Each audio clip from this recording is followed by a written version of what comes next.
Assalamu alaikum wa rahmatullahi wa barakatuh.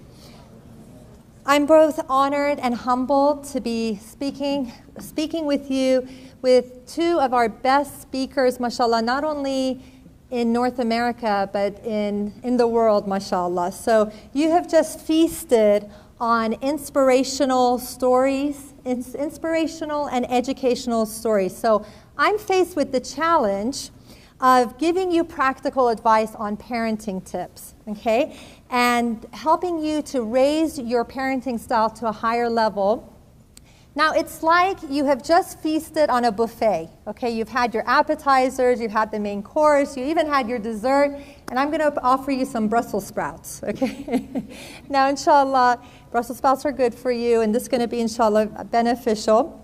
بسم الله الرحمن الرحيم إن الحمد لله نحمده ونستعينه ونستغفره ونعوذ بالله من شرور أنفسنا ومن سيئات أعمالنا من يهد الله فلا مضل له ومن يضلل فلا هادي له وأشهد أن لا إله إلا الله وأشهد أن محمدا عبده ورسوله أما بعد.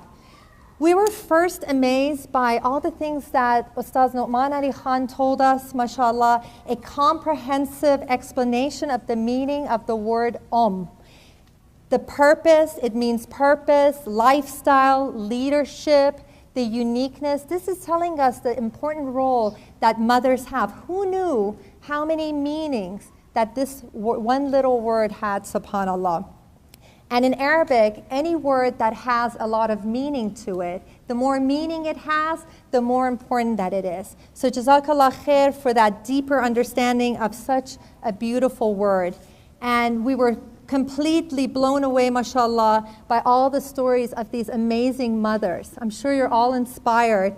And what's amazing to me is that these mothers were not trained as psychologists, but they applied some of the skills and some of the excellent tools in raising their kids. And these are the tips that psychologists now say are so necessary for effective parenting.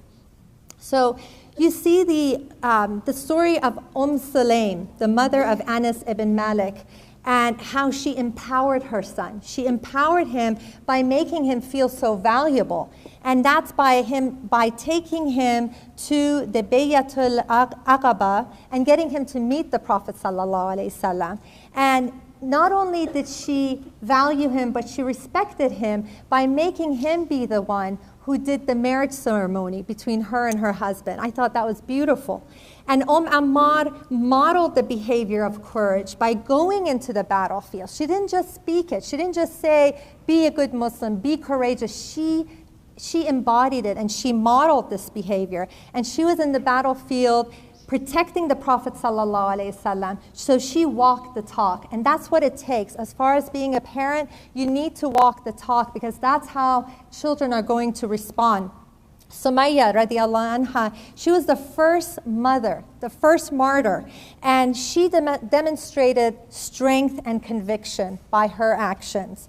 And Imam Malik's mom spent time and money. She invested in her children. She invested in Imam Malik, and she traveled and she put quality time. This is something that we really take for granted, the time that we spend with our children. But because she invested in her son and made him feel important and valued by being with him, he became the man that he is. She prioritized him. So any knowledge that we try to seek, we always, whenever we want to get any field, if we want to be an expert in medicine or engineering, or we want to become a lawyer, what do? We first seek education, right? We don't rely on trial and error, let's say to learn to become a pilot. That would be disastrous, right? You don't rely on common sense to construct a building. Now, we are constructing a human being. When we are raising a child, we are constructing this human being, which is so much more valuable, right? And so why do we trivialize parenting? Why do we leave it to common sense, to trial and error, and to chance? So usually, there are two groups of parents, okay? There's the one group who knows the importance of seeking an education, learning the psychological skills, having tools to raise their kids properly. And these are people like yourselves who are attending a conference, trying to learn, trying to be a better parent. And then there's a group of parents who basically leave it to chance. They leave it to the upbringing they had, whatever worked, and it's it's very haphazard. There's no set rules. And what happens with these individuals is that their son or daughter becomes a teenager. And once they become a teenager, because they didn't have the tools to raise them properly, because they weren't instilled with the right values, what happens is that they start drifting away. They will experiment, they may get boyfriends and girlfriends and go into alcohol, do so many things. And guess what do? They call up the sheikh, they'll call Sheikh Omar or call Sheikh or Ustaz Nu'man and say, fix my son, fix my daughter, right? And this is because a lack of knowledge. What do we need to do? Okay. Everyone's awake now? We're going to do that periodically to make sure that no one snoozes during the lectures. All right. So we said that everybody wants what's best for their kids, right? Every single person wants what is best for them. And it's just a matter of seeing who is going to take that extra mile and seek who's going to, it's not on? Okay. Small technical problem. Yes. All right, so we were just talking about that everybody wants what's best. Everybody wants what's best for their kids, and it's just about seeing who will go that extra mile to provide what's best for them, right? So why do we leave parenting to chance? Allah says in Surah Al-Anbiya, ayah number 7, فَاسْأَلُوا أَهْلَ الذِّكْرِ in kuntum la ta'lamun, right? So ask the people of knowledge if you don't know. So if you don't know about it, make sure you find out the information and things that will benefit you. And the earlier you implement this knowledge, the more beneficial it'll be. I've had many clients that they come to me where they haven't put any rules, no regulations, no guidelines for their kids, and basically their kids are running wild. They're running wild and they're ruling the house. And everyone is afraid of that little kid. How many of you know someone like that? Oh yeah, lots of hands, lots of hands.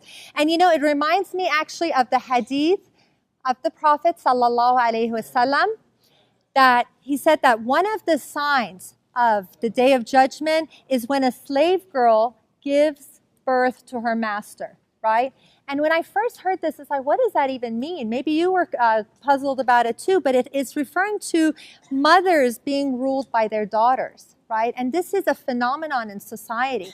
And if you don't have the right skills, and I see this with my clients, they don't have the right skills, so their life is miserable. They're running around trying to please their child, and they come up to me and they're like, I give my child everything. And I'm like, that's the problem. That is the problem. You're giving too much, right? Because then what does it become? It's like they become completely satiated. It's like going through eating a big buffet, overeating in a buffet, and then wanting to eat again. What is that feeling that you get, right? And a lot of kids, because they have been given so much, that's how they are throughout life. They're just satiated. And the sooner you implement, the sooner you catch this, the sooner you put these rules into effect, the better the impact is going to be.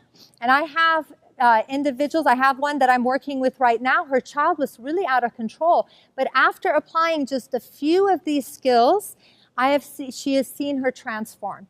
And now, like the toddler years alone could take like a whole conference, just talking about the toddler years, what you need to do, how you need to treat them, and all of these. And I'll give you just a few because we're limited on time.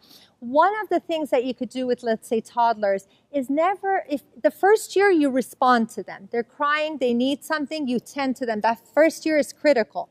First year is critical to build trust of the child. Don't let them cry it out the first year. After that, though, teach them that they don't cry to get things, that they don't have a tantrum to get things.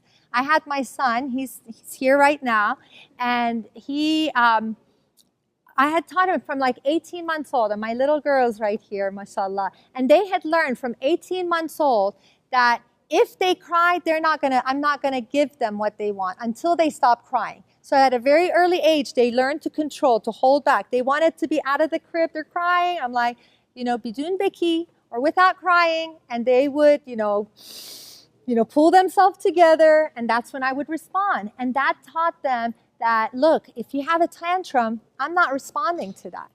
And I remember one of my older son, he should be here somewhere. So he was only maybe three years old. So he's like, as most kids do, they want to test the boundaries. Pardon me, you can't hear? The mic is not working properly. I'm going to try to speak as loud as I can, inshallah. Do y'all want to move up a little bit to make room for the sisters? All right.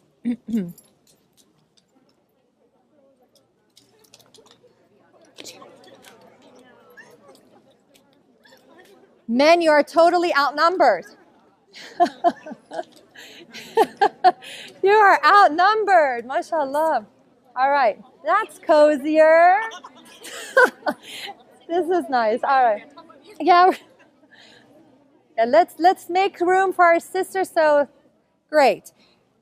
So I was telling you the story of my 3-year-old son, and he was testing the boundaries, right? So he wanted we were outside, and a lot of kids feel like, you know what, let me manipulate mom. If she said no to me, maybe in front of people, I can manipulate her. I can create a little, a scene and embarrass her into listening, right? So he's testing. He was testing it out.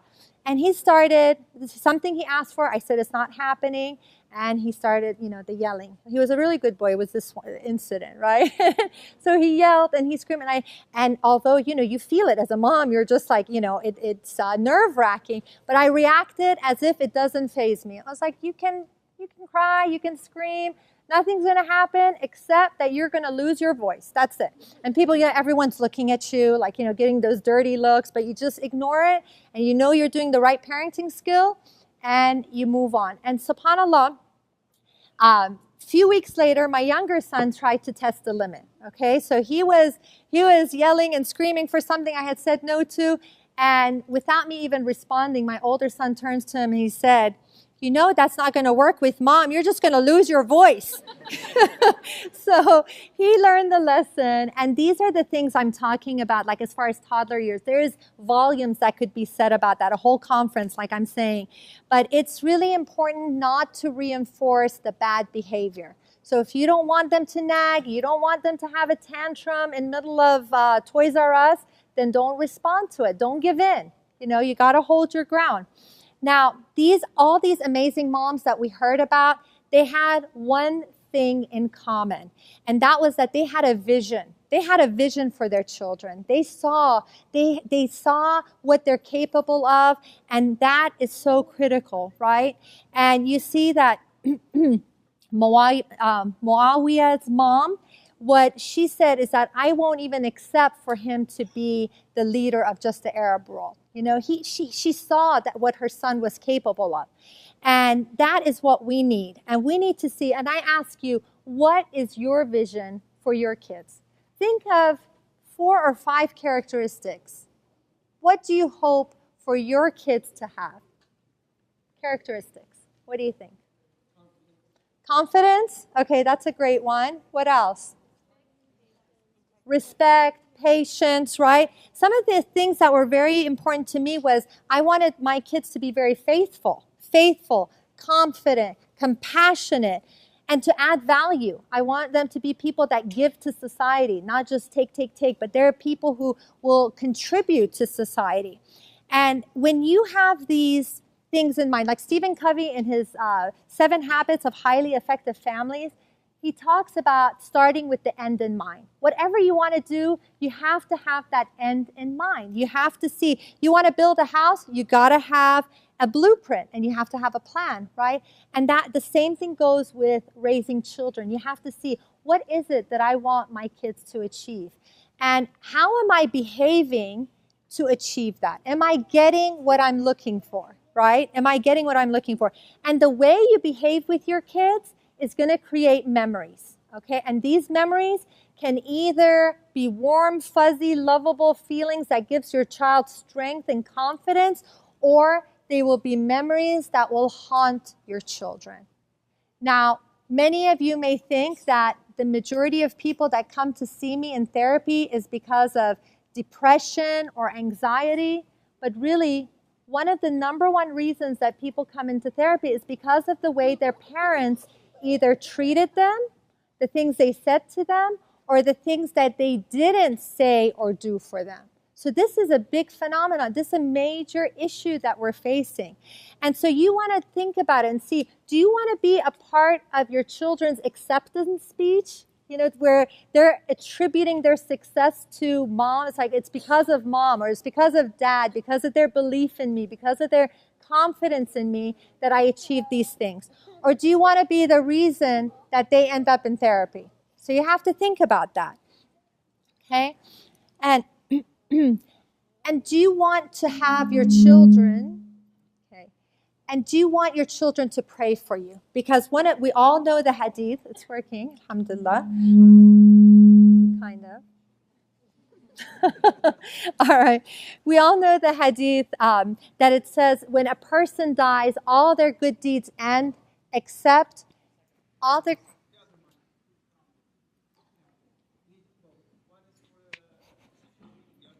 Sorry. Okay. I'm her husband. I'm glad you clarified. We needed that comic relief. Thank you. Okay. Okay. Where were we? All right.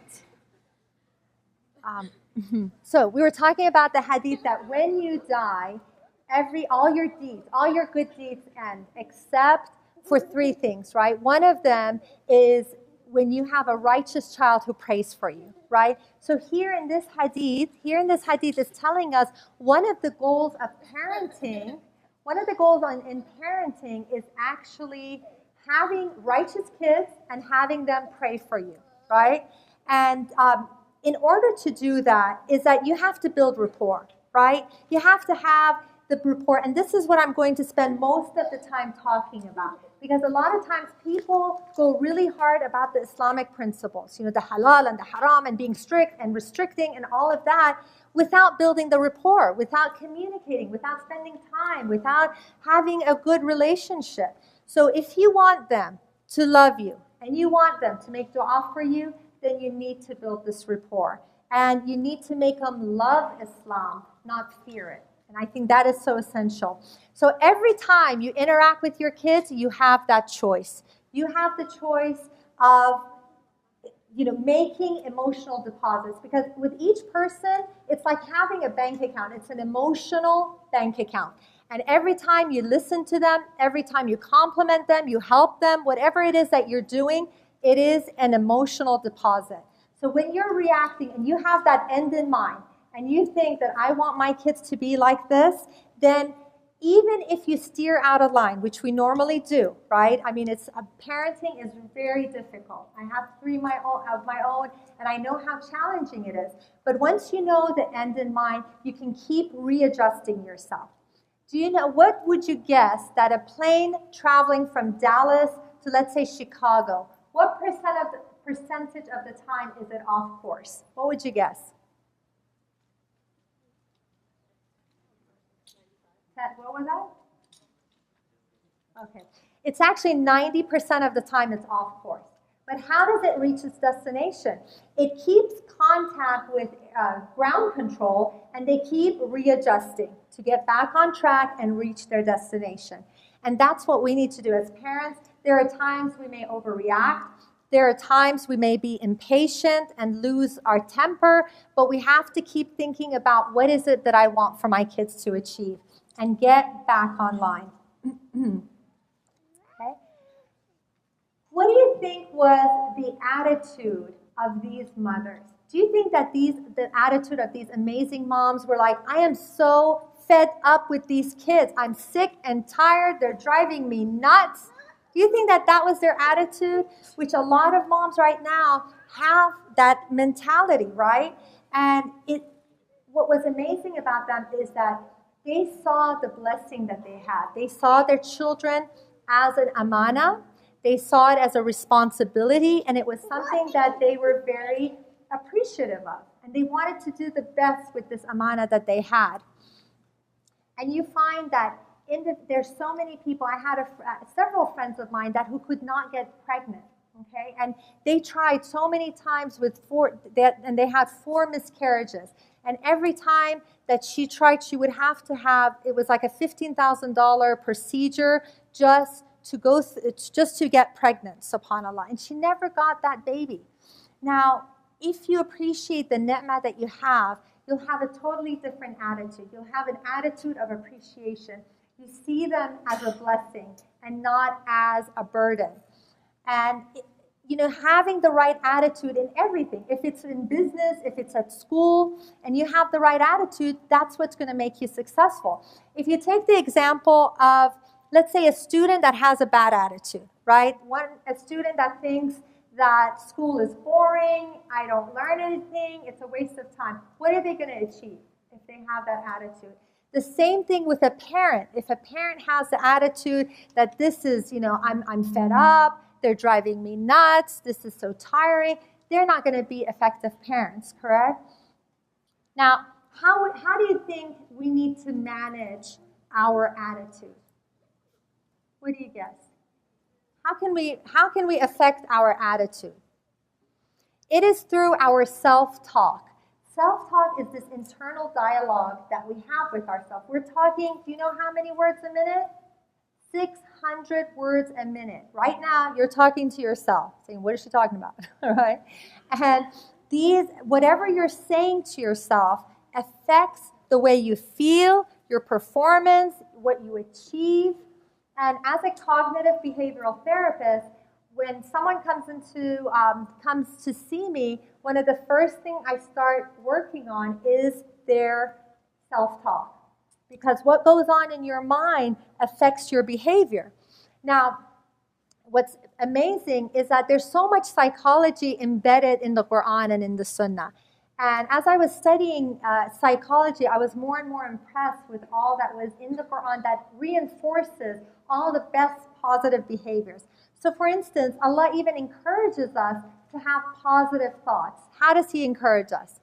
How does He reward us? By gratitude. Well, He encourages us, first of all, by putting so much emphasis on our niyyah, right? إِنَّمَا الْأَعْمَالُ بِالنِّيَّاتِ. That it's our intention.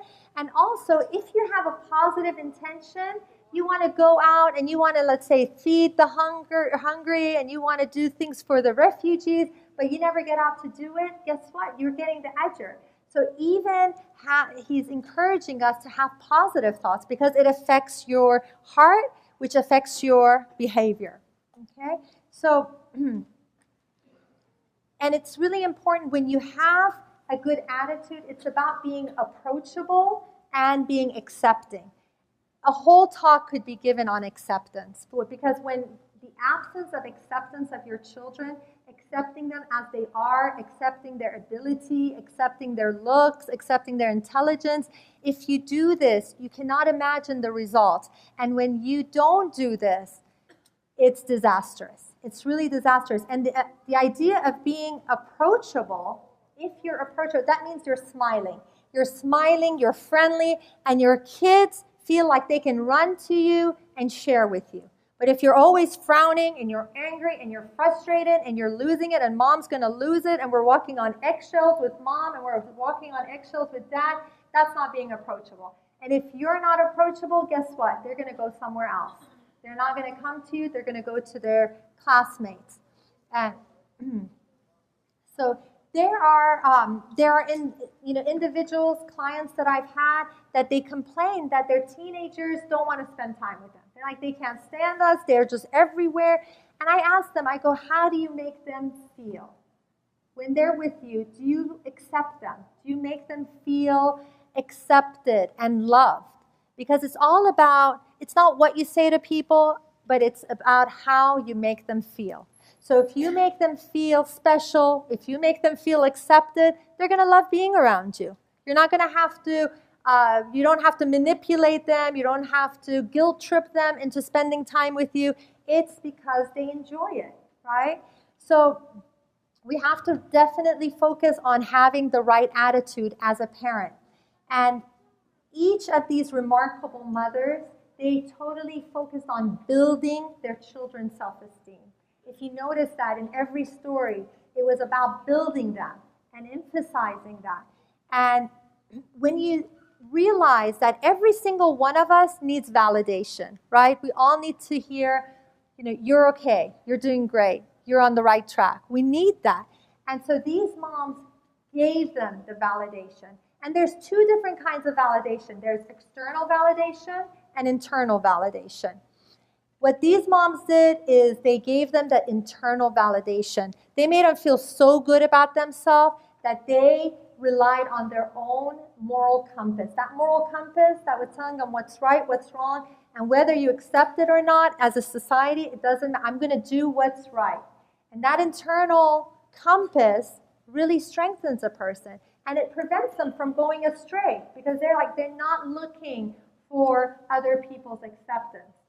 External validation is when you become very needy. You're very needy and you don't feel good until someone gives you a compliment. If a lady wakes up, her husband doesn't give her a nice compliment, it's going to be a tough day, huh? But we can't be needy like that. If we have our own feeling of self-worth and we validate ourselves, we won't be so needy of the people around us, okay? And this other way of building self-esteem is making positive statements, okay? The ratio needs to be about 5 to 1. 5 to 1. One negative comment with 5 positive comments. I want you to think back to your last interaction with your kids. What was the ratio? What was the ratio between the negative comments? I see some guilty smiles. A lot of guilty smiles. The ratio between negative comments and positive comments, okay? 20 to 1? Yeah. Okay, did you have a comment? Okay, so we really need to be aware. We need to be aware of this, and in any relationship, whether it's with your spouse, whether it's with your classmates or your employers, you need to have that 5 to 1 ratio. If you give a criticism, you better be ready to dish out a lot of compliments, sincere compliments, inshallah. Okay. Now, so you make the positive reinforcement, and I had a friend of mine she had an exceptional daughter. She was really exceptional, and she happened to be paraplegic. Paraplegic, where she could only move 2 fingers. She could only move 2 fingers, and with those 2 fingers, mashallah, at the age of 16, she decided to wear hijab. Everyone tried to convince her not to. She's like, oh, haram, you're going to heaven anyway. You're paraplegic, you're going to heaven. And she said, I want to wear the hijab because I love Allah. I love Allah, so I want to wear it. And she cannot even put the hijab on. Someone has to put it on for her. And her mom believed in her. And most moms would say, my God, my child, she can't do anything. All she has is 2 fingers. What am I going to do with her? But she built her. She believed in her. And she kept inspiring her to work on the computer and to design. With these 2 fingers, she designed such amazing things. I have a picture that she designed in my home. And she became, not only that, she graduated and she designed such beautiful art that Amr Khalid discovered her, mashallah. He discovered her and he was so impressed with her work that he took her and her whole family for Umrah on a private trip together. Isn't that amazing? And she was a girl, mashallah, that, she couldn't do much, but because her mom believed in her and just encouraged her to use those 2 fingers. And so look at the potential that our kids have. Look at the potential in them and help them, flourish that, inshallah. The key, well, first of all, it's the analogy I'd like to use is realize that when you're building self-esteem, it's like constructing a building. that every positive word is like a brick. It's a brick that you're putting in this building, okay? And then with the criticism, it's like a bulldozer. The bulldozer comes and crashes down the building. So, so you got to be building and make sure that you don't use that bulldozer so much. And it's so essential not to criticize. So one of the ways, so we talked about building self-esteem. What did we say? To build self-esteem, we validate our kids. We make that 5-to-1 ratio as far as for every one negative comment, you do 5 positive comments. And now it's about don't criticize your kids, right? Because don't make fun of their body or their facial features. There are some people that they just joke around like this. They'll call their kids, hey, fatso, hey, what else is there? Whatever, they see certain features, and they will make fun of their hair, their body.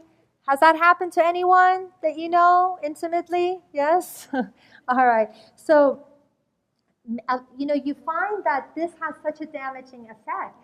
So many clients that I have are anorexic. They're anorexic. There was one individual, her father told her, you're so fat. Why can't you be skinny like your cousins? So she took this to heart, and she felt so insecure, she started starving herself. She starved herself, and she had to be hospitalized for 2 months because her heart rate had fallen down to about 33 beats a minute, right?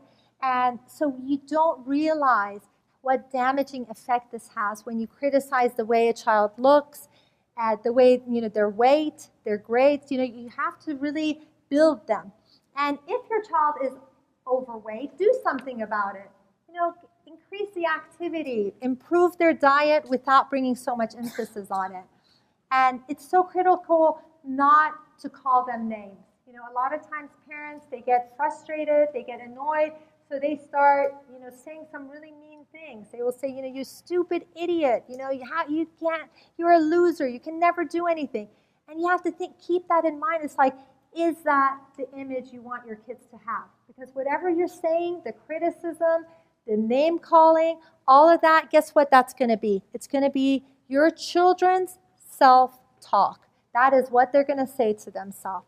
And I have certain clients that no matter how successful they are, right? I have one, mashallah, she graduated from an Ivy League school. She's religious, she's successful, and yet she feels worthless. She feels worthless because her parents told her she was worthless. And it's such a shame for us not to see the beauty in our kids and to nurture that beauty. And the key is to accept our children, accept them. And this acceptance, whether their personality may be completely different than yours. You may be outgoing and they may be shy. You may be athletic and they have no interest. You have to accept them for the way they are. You may be super intelligent and they may not have it together. So when you accept your kids, when you give them that glance of mercy, and when you embrace who they are, they will flourish. Because guess what? If they don't get the acceptance from you, they will go to any body to get that acceptance. And this is why I hear so many cases, just on a daily basis, I hear cases of individuals doing some horrible things online, horrible things with people, and I tell them, what made you do it? It's like, I just wanted to be accepted. I just wanted someone's attention. I just wanted someone's love. So as a parent, if we're not doing that, if we're not instilling all that love and attention and acceptance, they will go out and seek it elsewhere. Okay? And with these moms, you see that all of these moms, mashallah, had a beautiful communication style. They built rapport with their kids. They were friends with them. And I think this is something that we lose sight of. We lose sight of the fact that you have to communicate in an effective way. Yelling and screaming and threatening and all of that, all it's going to do is drive them away. And they're just not going to like you very much. So when you build rapport, and you remember that the Prophet ﷺ taught us that the first 7 years is all about training. They're not even accountable to Allah. Think about that. They're not even accountable, and yet we can sometimes be so harsh with them. So let's talk about communication. Okay, effective communication is, using I statements. I statements is when you start with yourself. Because what happens when you say, like, you never do this? How does a person feel? They feel attacked, right? So if someone throws you a punch, what do you do in return? I should ask the guys, they'll react. If someone throws a punch at you, what do you do? Oh, you punch back? Okay, first you have to defend yourself. You just go right at it and you punch them out. You defend, first you defend and then you punch, right? So what happens a lot of times when people are communicating with one another is, whether it's a husband and wife, it becomes like a boxing match. You know, it's like, you never do this, and then they get defensive. Well, the reason I didn't do this is this, and then they throw an attack. So it becomes very much like a boxing match. And so we need to use I statements. If you use that statement of like, I feel sad when you don't call me or you don't spend time with me. And so that's not threatening, right? You're just talking about your own feelings. And you say, and you rephrase. This is really effective if you use this with your spouse as well. So it's this idea of using I statements and rephrasing. So someone tells you something and you say, what I hear you saying, and this is the training that we got, extensive training in doing therapy with people, making a person feel heard. Don't we all just want to be heard, right? We just want someone to listen to us and understand us. So when you do that and you listen attentively by having eye contact, you can't be on your phone. You can't be on your phone like this, on your laptop. I'm listening, right? And watching TV, you got to have that eye contact. You got to listen with your ears, your eyes, and your heart. Okay? And it's critical to speak to your kids, not at your kids. What's the difference? At your kids, you're just giving lectures. Do this, do that, you know.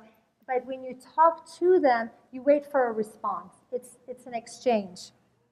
Now, a lot of times, we want our kids to share with us, right? We want to share. We want them to tell us everything that has happened, but yet we don't share much about ourselves. So we have to train them. We have to train them to have this ability to share. And it's so critical to share our difficulties and the lessons that we've had. A lot of times, parents want to appear perfect. Right? They want to appear like they don't make any mistake. I was an excellent student, never did anything wrong, and they want to appear perfect. And I think it's important to show our kids that there were certain challenges that we had and how we overcame it. We lead by example. And a habit that I have with my children every day after I pick them up from school to get them to share is asking them, you know, what was good about the day? Because if you ask, how was your day? Or, fine, right? You don't get much out of them. So you have to probe to get the right response. I've gotten so much information from you guys by asking those things, right? So we ask, well, what was good about your day? What was not so good? And you just can't imagine the stories that you hear. And if I had never asked that question, I would have never known, right? So suddenly you ask what was not so good. And you don't say what was bad, because then they're searching for the bad thing. You say, was there anything not so good? And suddenly they tell about a story that happened with their classmate or a teacher, and you get all this information. And you ask, what did you learn? And I never accept the answer, nothing. And you spend 8 hours. We're paying for a fine education, so you better come back with an answer with this. What did you learn? And it could be social skills. It could be sometimes, once my son said, I learned not to leave my lunch at home. Well, that's a good lesson. That's a good lesson to learn. Anything that you can learn. And the last question is, how did you add value? How was the classroom better place because you were there? How did you make someone's life easier, better? Because if you're not adding value, if your existence doesn't matter to anyone, then you really need to change that. We need to affect people. We need to have a positive impact.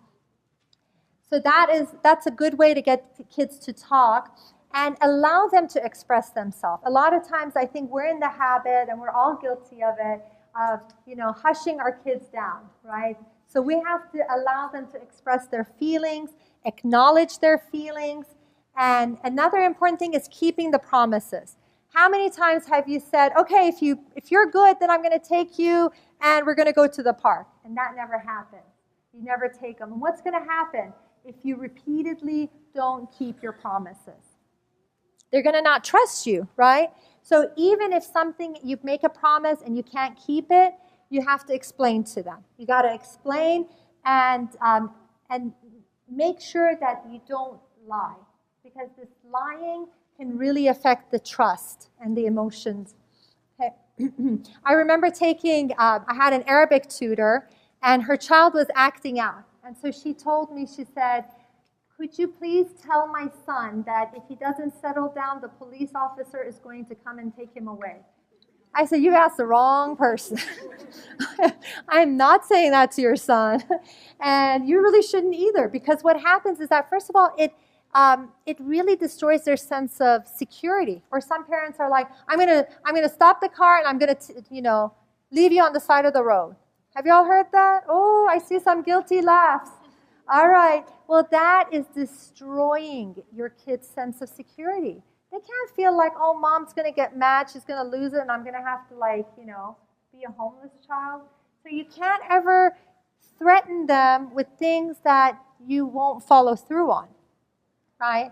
And empty promises, because then they're just not going to be like, oh, mom never follows through. It's just all a hype, right? Now, modeling good behavior, we saw that so many of these exceptional moms, they were all modeling the behavior. It was not just about, look at what I say, not what I do. They embodied it, they modeled it, and really that's the most effective way to teach our kids. Lead by example.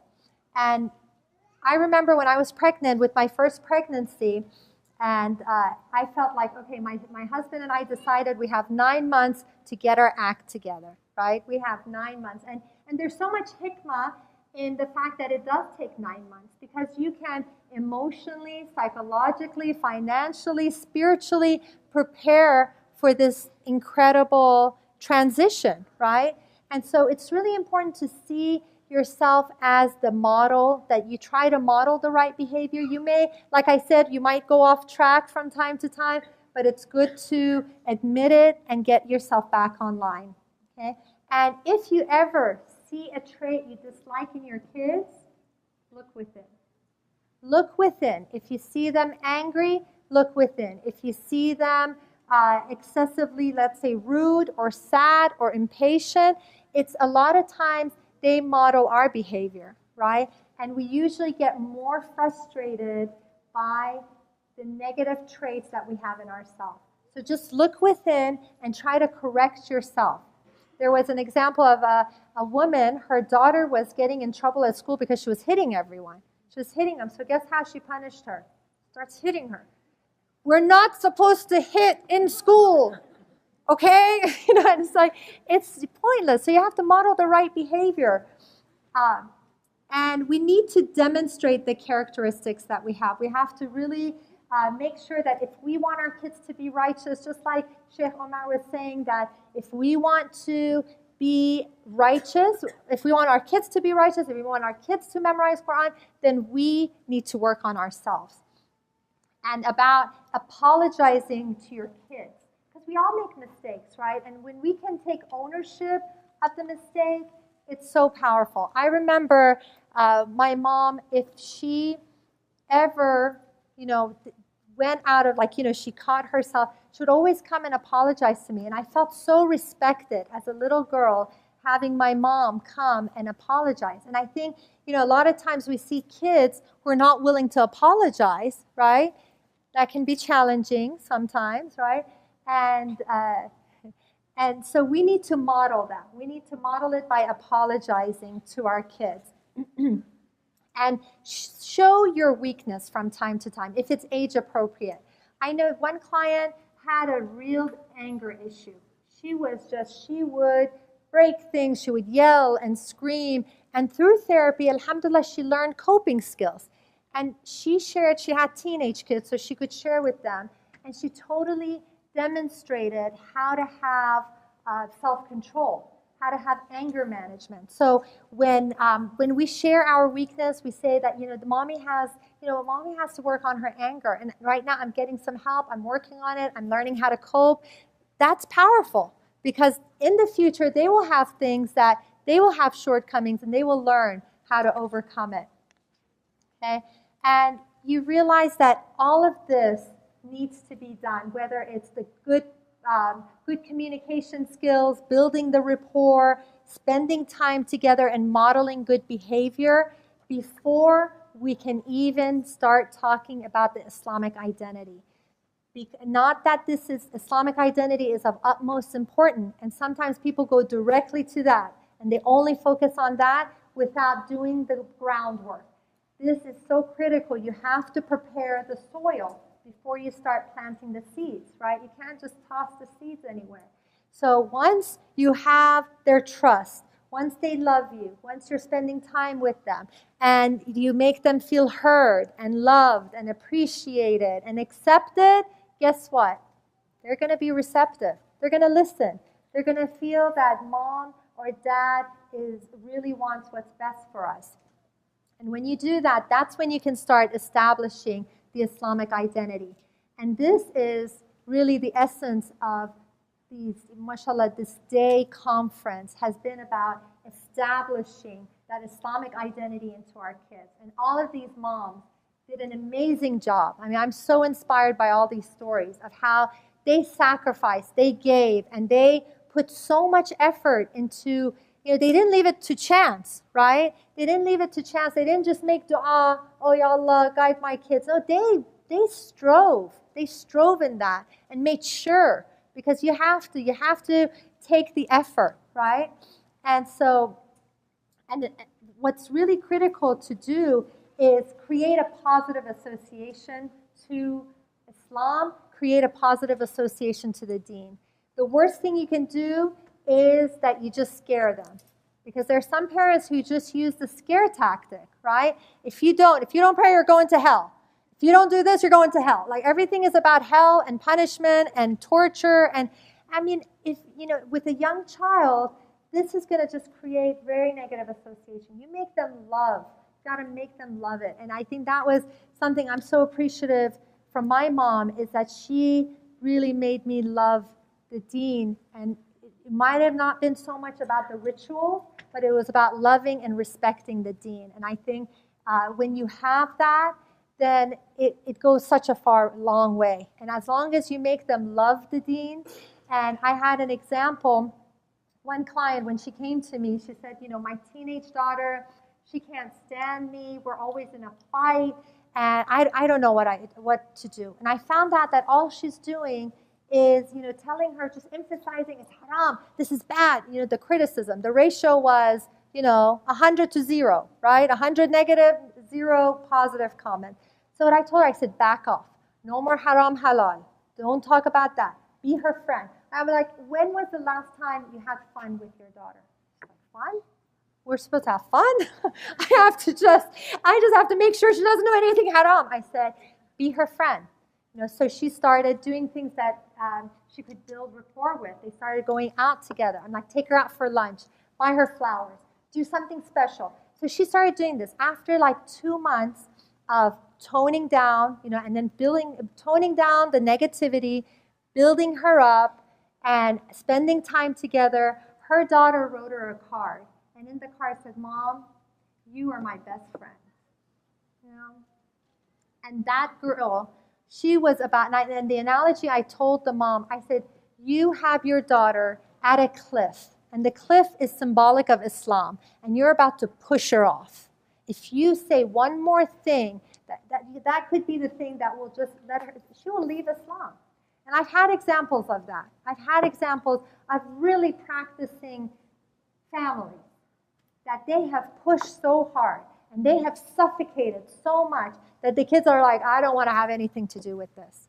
And they're going out and giving dawah to nations, and their own kids have left Islam.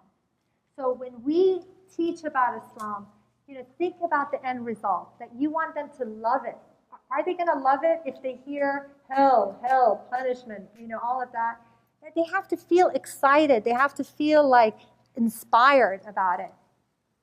Now, building the Islamic identity, it's so critical that you take them to successful Islamic events, coming to places like this, to conferences. They had the ISNA conference yesterday. Taking them to places like this, having them meet exceptional Muslims. We're really blessed in this community. I'm so happy we moved here, alhamdulillah, because we have so many amazing examples.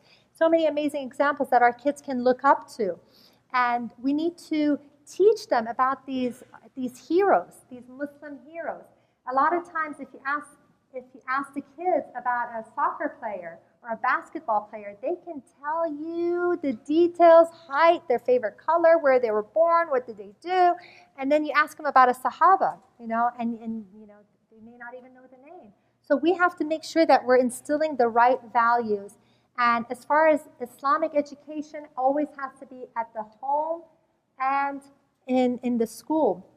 Now you have several options, right? If you put your kids in a public school, there are exceptions to that. As long as you have a good working environment and you teach them at home, there are people that can overcome that. But really, what I have seen, that the majority of people do have an identity crisis if they go to the public school and they're in the minority and they're being teased and they can't fit in. So that's a big risk. And Islamic schools, they're good, but it's not good enough, right? Because we have problems and we have issues. They're doing their best. God bless them. And inshallah, may they have more barakah. But it's never enough. We always need to supplement. And we always hear of stories even of kids that are in the Islamic schools going astray, unfortunately.